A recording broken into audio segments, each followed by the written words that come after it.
বিসমিল্লাহির রহমানির রহিম। আজকের অনুষ্ঠানের সম্মানিত সভাপতি, আজকের অনুষ্ঠানের প্রধান অতিথি মাননীয় প্রধানমন্ত্রী জনাব তারেক রহমান, আজকের অনুষ্ঠানের সম্মানিত বিশেষ অতিথি যিনি আমরা বিশ্বাস করি আমাদের খুব কাছের মানুষ, আমাদের আপা ডাক্তার জুবায়দা রহমান, আজ এখানে উপস্থিত অনেক গণ্যমান্য বিশেষ অতিথিবৃন্দ, যাদের একটি বড় অংশই আজকে যারা স্টেজে বসে আছেন তাদের যোগ্যতা, তাদের মেধা এবং তাদের কর্মদক্ষতার বলে, পদাধিকার বলে আজকে অধিকাংশই যারা এখানে বসে আছেন তারাও সকলেই অধিকাংশই ডিএমসিয়ান।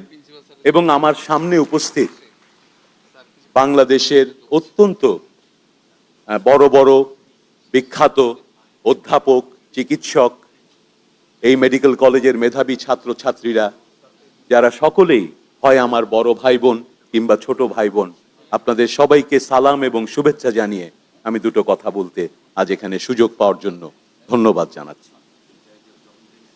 আজকের এই অনুষ্ঠানটি ব্যক্তিগতভাবে আমার জন্য খুবই আবেগের জায়গা। আমি একজন সাধারণ মানুষ, একজন অতি সাধারণ ডাক্তার, এবং আমার এই অতি সাধারণ জীবনে যে আমার চোখে যে দু একটি অসাধারণ ঘটনা ঘটেছে, সেই ঘটনাগুলোর সঙ্গে যারা সরাসরি জড়িত তাদের প্রায় সকলেই আজকে এই অনুষ্ঠানে উপস্থিত আছেন। আজ এখানে আমি শুধু একাই আসিনি, এই ক্যাম্পাস থেকেই যে যাত্রা শুরু হয়েছিল, আমার সহধর্মিণী পাশের ক্যাম্পাসে পড়তেন বুয়েটে আর্কিটেকচারে, তিনিও প্রায় আসতেন। তো আমি মনে করি এটা তারও ক্যাম্পাস, তাকেও নিয়ে এসেছে। ছোটবেলার ঘটনা, ছোটবেলায় প্রথম স্লোগান দিতে শিখেছি এই ক্যাম্পাসে, প্রথম মিছিল করেছি এই ক্যাম্পাসে, প্রথম নির্বাচন করেছি এই ক্যাম্পাসে, প্রথম নির্বাচনে জিতেছি এই ক্যাম্পাসে, প্রথম নির্বাচনে হেরেছি এই ক্যাম্পাসে, এবং যার কাছে নির্বাচনে হেরেছি। জি সাহেব, যেটা বলছেন এটা রিপিট করেন না লাইফে। এই যে হেরেছেন বলছেন, এটা রিপিট করেন না। আচ্ছা, ইনশাআল্লাহ দোয়া করবেন ওটা যেন আর নাই ঘটে ইনশাআল্লাহ জীবনে। যেটা বলছিলাম, যার কাছে হেরেছিলাম, এই ছোট্ট দায়িত্ব পাওয়ার পরে প্রথম তদবিরটা করেছি আমাকে যিনি পরাজিত করেছেন সেই মহাশত্রুকে তার যোগ্য জায়গায় যেন তিনি পদায়ন পান, সেই জন্য। এই হলো আমার সঙ্গে ডিএমসির সম্পর্ক। যাই হোক, আমি আসলেই খুব আবেগ আপ্লুত আরেকটি কারণে। আমি ছোট থেকে রাজনীতি করতে চেয়েছি। সহজ ভাষায়, আমি ছোট থেকে ফুল টাইম বিনা পারিশ্রমিকে সুযোগ পেলে ফুল টাইম দেশের জন্য কাজ করতে চেয়েছি। সেই সুযোগটি যিনি আমাকে করে দিয়েছেন আমার নেতা জনাব তারেক রহমান, তিনি আমাকে দুইবার মনোনয়ন দিয়েছেন। নির্বাচনে জেতার পরে আমাকে এই দায়িত্বটি দিয়েছেন, যেটি আমি পালন করার চেষ্টা করেছি। তিনিও আজকে এখানে আছেন। তার সহধর্মিণী আমাদের আপা ডাক্তার জুবায়দা রহমান, ওনার স্নেহ, ওনার গাইডেন্স আমাকে সাহস যোগায়। তাই আজকের এই দিনে হয়তো আমার বক্তা হিসেবে যে সুনাম ছিল, আপনারা তালি দিতেন, আপনারা সবাই মিলে আমার সঙ্গে 3টা বাস ভরে আমার আপারা বাস ভরে আমাকে সমর্থন দিতে সেই এখান থেকে রামপুরা টেলিভিশন ভবনে যেতেন। আজকে হয়তো সেই বক্তাকে আপনারা খুঁজে পাবেন না আমার আবেগের কারণে। তারপরও চেষ্টা করছি দু একটা কাজের কথা বলতে। আমি মনে করি ঢাকা মেডিকেল কলেজের কেন আমরা গর্ববোধ করি। গর্ববোধ করি এই ক্যাম্পাসে আসার পর থেকে। ঢুকি যখন দেখি ডাক্তার আলিম চৌধুরীর নাম, হোস্টেলে যাই ডাক্তার ফজলে রাব্বির নাম, এই ক্যাম্পাসের প্রিন্সিপালের রুমে গেলে দেখতে পাই শহীদ রাষ্ট্রপতি জিয়াউর রহমান সাহেব যখন প্রথম মন্ত্রিসভা গঠন করেছিলেন, ওনার প্রথম মন্ত্রিসভায় 2 জন ডিএমসিএন ছিলেন, প্রফেসর ডক্টর বি চৌধুরী সাহেব এবং আমার পিতা মরহুম ডাক্তার এম এ মতিন সাহেব। আজকেও যখন এই ক্যাম্পাসে আসি দেখি ডাক্তার মিলনের, শহীদ ডাক্তার মিলনের কবর আমরা দেখতে পাই। তো খেয়াল করতে হবে এই মানুষগুলো কারা এবং তারা কি করেছিলেন, তাদের মধ্যে কমন ব্যাপারটা কি ছিল, যাদের নিয়ে আমরা 50 বছর পরেও গর্বিত হচ্ছি।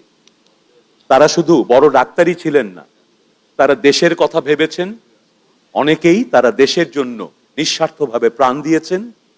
তারা বিরাট ভালো শিক্ষক ছিলেন, দলমত নির্বিশেষে সকলের কাছে গ্রহণযোগ্য মানুষ ছিলেন, সকল মানুষকে একত্রিত করতে পারতেন। এটাই ডিএমসিয়ানদের সবচেয়ে বড় শিক্ষা হয় সম্পূর্ণ অজ্ঞাতে প্রতিদিন যখন আমরা এই ক্যাম্পাসে হাঁটি বেড়াই কথা বলি। আমার মনে হয় এই মানুষগুলোর তাদের যে ভালোবাসা দেশপ্রেম তাদের যে কর্মনিষ্ঠা এগুলো ধীরে ধীরে আমাদের ভেতর চলে আসে। সেই আঙ্গিক থেকে আমি একটি কথা বলতে চাই, আমাদের প্রত্যেকের নিজের কাছে প্রশ্ন করা উচিত, কারণ এই দেশের আমাদের কাছে অনেক প্রত্যাশা, আমাদের পরস্পরের কাছে অনেক প্রত্যাশা।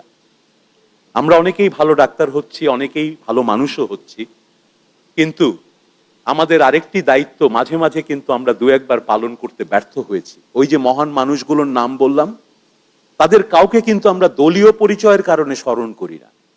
তাদের পেশাগত দায়িত্ব এবং দেশপ্রেম, বিশেষ করে প্রতিদিনের জাতীয় সঙ্গীতের দেশপ্রেম নয়, কবিতার দেশপ্রেম নয়, দেশ যখন সংকটে এসেছে সেই সংকটে ওনারা বীরের মতো সত্যের পক্ষে থেকেছেন, ন্যায়ের কথাটি বলতে দ্বিধাবোধ করেন। দুঃখজনক হলেও সত্য, বিগত দিনগুলোতে আমাদের কেউ কেউ, আমরা কেউ কেউ আমাদের সেই নৈতিক অবস্থানে শক্তভাবে দাঁড়াতে পারিনি বলেই সেই দুঃশাসন দীর্ঘায়িত হয়েছে। ডিএমসির প্রতিটা ডাক্তার যদি একসাথে হয়ে ন্যায়ের পক্ষে থাকে, এই ঢাকা শহরে কোনো অন্যায় নিয়ে কোনো শক্তির দাঁড়িয়ে থাকা খুব কঠিন হয়ে যায়। এই ডিএমসিতে কিন্তু আজকের অনুষ্ঠানে আমরা নতুন যে বাংলাদেশের জন্য আমাদের মাননীয় প্রধানমন্ত্রীর সঙ্গে আমরা কাজ করার সুযোগ পেয়েছি, উনি যে পরিকল্পনা এবং যে কাজগুলো করছেন, আপনারা কি আজকের অনুষ্ঠানের সঙ্গে বিগত সময়ের অনুষ্ঠানগুলোর তফাৎটা দেখতে পাচ্ছেন? আজকের অনুষ্ঠানে আমি অভিভূত হয়েছি, যেভাবে সাজানো হয়েছে, যে ইন্টারঅ্যাকশন হয়েছে। আমরা অনেক অনুষ্ঠানে যাই, আমার মনে হয় না এত তথ্যবহুল, এত সুন্দরভাবে পরিচালনা করা এবং ডাক্তারদের বিভিন্ন স্তর থেকে আমি বসে বসে নোট নিচ্ছিলাম। এটাও বিরল ঘটনা, জনসভায় গিয়ে বা এরকম মিটিংয়ে গিয়ে আমরা গদবাঁধা কথা শুনি, নোট নিতে হয় না। এবং নোট নিতে গিয়ে আপনাদের মুখ থেকে, ডিএমসিয়ানদের মুখ থেকে, থানা হেলথ কমপ্লেক্সের সমস্যা থেকে জাতীয় পর্যায়ে গবেষণা পর্যন্ত এমন কোনো বিষয় নেই যা অত্যন্ত সাবলীলভাবে সংক্ষেপে আপনারা তুলে ধরেছেন। আমি সত্যি গর্বিত আপনাদের জন্য। আপনারা প্রায় 25টির মতো সুনির্দিষ্ট বিষয় আজকে তুলে ধরেছেন। আজকের এই অনুষ্ঠানটা আয়োজন যে এভাবে হবে সেই পরামর্শটিও কিন্তু এসেছিল আমাদের অতি প্রিয় বিশিষ্ট চিকিৎসক ডাক্তার জোবায়দা রহমানের কাছ থেকে। উনি আপনাদের থেকে, আপনাদের অভিজ্ঞতার থেকে শুনতে চেয়েছিলেন, যেটার থেকে আমরা উপকৃত হব। আমাকে যে ছোট্ট দায়িত্বটা আমাকে পালন করতে হয়, আমি আজকে অনেক কিছু আপনাদের থেকে পেলাম, যেটার উপরে হয়তো আমাকে কাজ করতে হবে। দোয়া করবেন আমরা যেন সফল হই। এই অনুষ্ঠানের মাধ্যমে যে বিষয়গুলো উঠে এসেছে, আমি সেই বিষয়গুলো নিয়ে দীর্ঘ আলোচনার সুযোগ আছে, কিন্তু আজকে সেই সময় নেই। উপরন্তু আমাদের আজকের মূল আকর্ষণ যে দুইজন, আমরা ওনাদের থেকে শুনবো, তাই আমার বক্তব্য দীর্ঘায়িত করব না। শুধু এতটুকুই বলবো, আপনারা ইতিমধ্যে জেনেছেন আমাদের সুস্বাস্থ্যের বাংলাদেশের যে পরিকল্পনা, সেটি অন্য কোনো নির্বাচনী ইশতেহারে এই প্রক্রিয়ার ভেতর দিয়ে এত সুন্দরভাবে, এত বিশদে বিশেষজ্ঞদের নিয়ে দলের ভেতরে এবং বাইরে, এবং আমাদের মাননীয় প্রধানমন্ত্রী নিজে সেখানে ঘন্টার পর ঘন্টা অংশগ্রহণ করে এই পরিকল্পনাটি তৈরি করেছে। আমরা সেটার উপর কাজ করছি এবং আপনাদের যে 30টি সমস্যার কথা বলেছেন, আমি আপনাদের আশ্বস্ত করতে পারি আপনাদের ডিএমসিয়ান ভাই হিসেবে, আমাদের পরিকল্পনার ভেতরে এখানে এই 30টি সমস্যারই সমাধানের চেষ্টা আছে। কিন্তু, এবং একটি বড় কিন্তু, এখানেও পরিবর্তন। আগের দিনের রাজনীতি, আগের বন্দোবস্তে আমরা দেখেছি, তিনি করে দেবেন, তিনি আসবেন, বলবেন করে দিয়েছি, তারপরে আমরা যারা চামচা হব তারা বলবো কে করেছে। জনাব তারেক রহমান সেই রাজনীতির সমাপ্তি ঘটিয়েছেন, বারবার দেখেছেন। তিনি বলেছেন আপনারা যদি করেন আমি আপনাদের সঙ্গে থাকব, আপনারা আমার সঙ্গে যদি এই কাজটা করেন তাহলে কাজটা হবে। এইটাকে বলে পার্টিসিপেটরি লিডারশিপ, এইটাকে বলে পার্টিসিপেট। আপনাদের ব্যানারের নিচেই তো লেখা, দেখেন, together we carry the exactly. So উনি শুধুমাত্র স্পাউস সূত্রে ডিএমসিয়ান নয়, উনি চেতনায় ডিএমসিয়ান হয়েছেন। আসলেই কিন্তু এটা খুব সিরিয়াস বিষয়। উনি যেভাবে বিষয়গুলো দেখেন, আমার ছোট্ট সৌভাগ্য ওনার সঙ্গে একটু কাজ করি। শুধু আজকে নয়, উনি আসলেই এটাতে বিশ্বাস করেন এবং এভাবেই আমাদের দিয়ে কাজ করান। তাই আমি যেটা বলতে চাচ্ছি, আমরা যে জিনিসগুলো করতে চাই, আমরা গর্ববোধ করি, আমরা ডিএমসিএন, আমরা লিডারশিপে থেকেছি গত বাংলাদেশের মেডিকেল এডুকেশন মেডিকেল সার্ভিসের 80 বছর অন্তত ধরে ডিএমসিএন লিডারশিপে আছে।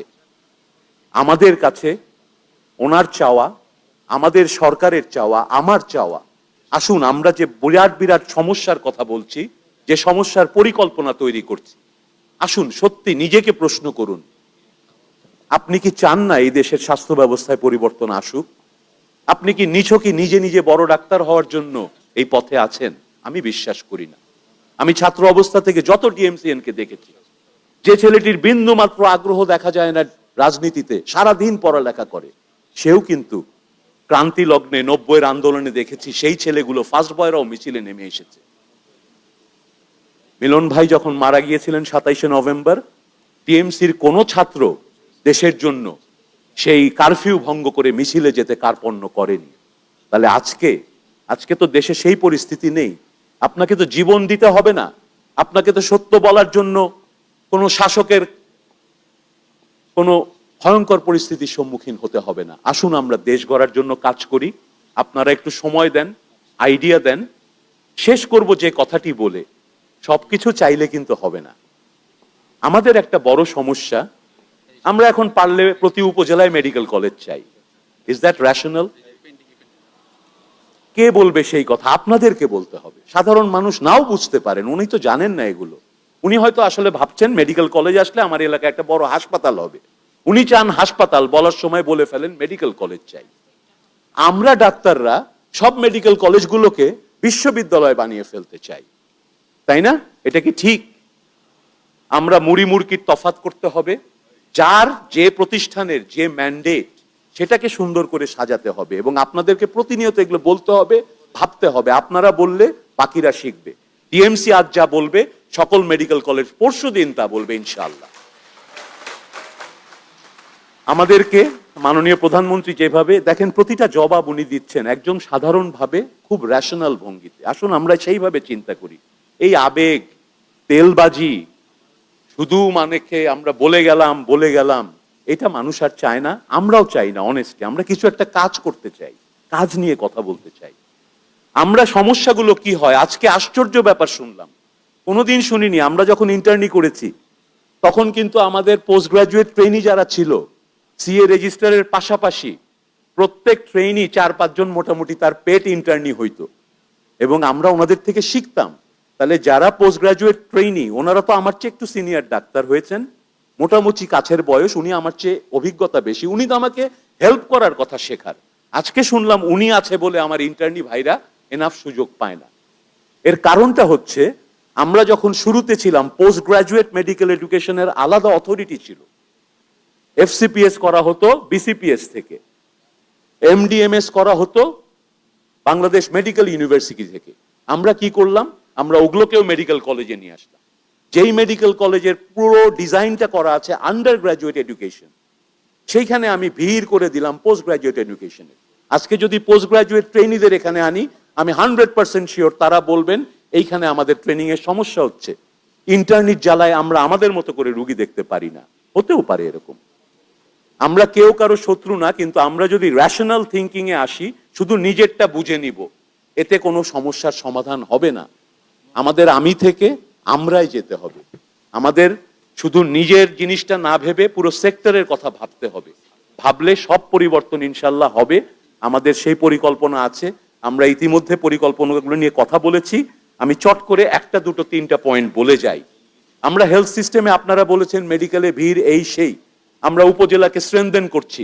মাননীয় প্রধানমন্ত্রী বলেছেন আমরা হাসপাতাল বানাতে পারবো, আমরা ওষুধটা সাপ্লাই দিতে পারবো, রোগীর চিকিৎসা তো পলিটিশিয়ান দিতে পারবে না। আপনারা প্রশ্ন করুন, এখন একদিকে বলছেন ঢাকা মেডিকেল কলেজে রেফারেল নেটওয়ার্ক নাই বলে ওভারলোডেড, চিকিৎসা আমরা মানসম্মত করতে পারছি না ইচ্ছা থাকলেও। ডাক্তার সাহেবরা 2 গুণ 3 গুণ পরিশ্রম করছেন। তাহলে রেফারেল নেটওয়ার্ক লাগবে। রেফারেলে 80% রুগী উপজেলায় চলে যাবে, তাই না? সঙ্গে আপনি কি যাবেন? You decide. আপনি কি যাচ্ছেন? এখানে কিন্তু আমি আপনাদের হয়ে, ডাক্তার হয়ে আপনাদের পক্ষ থেকেই বলছি, আমাদের আসলে ভাবা দরকার। ওই যে বললাম, গাছের আগারটাও চাবো, তলারটাও চাবো। আমরা তো একটা ছোট্ট দেশ, বড় জনসংখ্যা, সীমিত সম্পদ।